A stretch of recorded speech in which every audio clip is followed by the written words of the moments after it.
और ईरान को लेकर ट्रंप की बड़ी बैठक, व्हाइट हाउस के टॉप सलाहकारों से यह बैठक हो रही है। ईरान के मुद्दे पर बड़ी बैठक, मौजूदा हालात को लेकर ट्रंप इस बैठक में बातचीत कर रहे हैं। बैठक में आगे की योजना पर भी चर्चा की जा रही है कि ईरान को लेकर अब आगे अमेरिका क्या कदम उठाएगा। व्हाइट हाउस के टॉप सलाहकारों से यह बैठक हो रही है।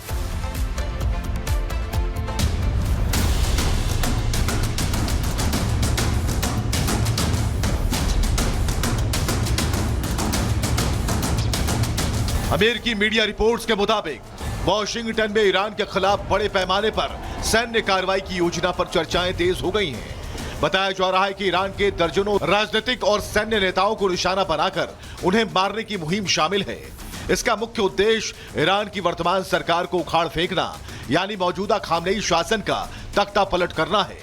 ये किल लिस्ट जैसी रणनीति सत्ता परिवर्तन को लक्ष्य बनाती है, जिसमें IRGC के प्रमुख कमांडरों और शासन के उच्च पदाधिकारियों को टारगेट किया जा सकता है। वहीं राजनेताओं में ईरान के supreme leader Ayatollah Ali Khamenei समेत राष्ट्रपति डॉक्टर मसूद पेजेश्कियान, विदेश मंत्री अब्बास अरागची जैसे बड़े चेहरे अमेरिकी निशाने पर हो सकते हैं। राजधानी तेहरान में सुरक्षा बढ़ा दी गई है। सैन्य ठिकानों पर अलर्ट जारी है। अमेरिकी नौसेना की मौजूदगी पहले से ही तनाव बढ़ा रही है। मिडिल ईस्ट के कई देश हालात पर नजर बनाए हुए हैं, क्योंकि एक चिंगारी पूरे क्षेत्र को युद्ध की आग में झोंक सकती है। अमेरिका के अन्य विकल्पों में टारगेटेड हवाई हमले शामिल हैं। इनमें ईरान की परमाणु साइट्स, मिसाइल ठिकाने सबसे अहम हैं, जो अमेरिकी सेना की हिट लिस्ट में हैं। ये हमले मिडनाइट हैमर जैसे पिछले ऑपरेशनों से अलग हो सकते हैं, जहां बड़े पैमाने पर निरंतर हवाई युद्ध की योजना है। अमेरिका मध्य पूर्व में विमान वाहक पोतों, युद्धपोतों और हवाई शक्ति का सबसे बड़ा जमावड़ा कर रहा है, जो 2003 के इराक युद्ध के बाद का सबसे बड़ा है। ट्रंप ने निर्णायक कार्रवाई की बात कही है, लेकिन उन्होंने अभी कोई अंतिम फैसला नहीं लिया है। यह ब्रीफिंग ऐसे समय में आई है जब अमेरिका और ईरान के बीच परमाणु वार्ता जारी है, लेकिन तेहरान अमेरिकी मांगों, परमाणु हथियार बनाने की क्षमता खत्म करने को पूरी तरह नहीं मान रहा।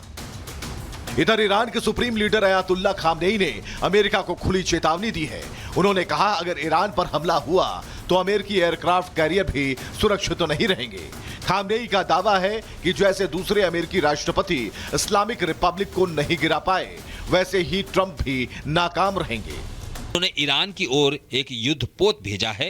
बेशक युद्धपोत एक खतरनाक सैन्य उपकरण है, लेकिन उस युद्धपोत से भी ज्यादा खतरनाक वो हथियार है जो उस युद्धपोत को समंदर की गहराई में डुबो सकता है। अमेरिका ईरान को कभी खत्म नहीं कर पाएगा। लेकिन सवाल है, अमेरिका अगर ये ऑपरेशन शुरू करता है तो इसका असर सिर्फ ईरान और अमेरिका तक सीमित तो नहीं रहेगा।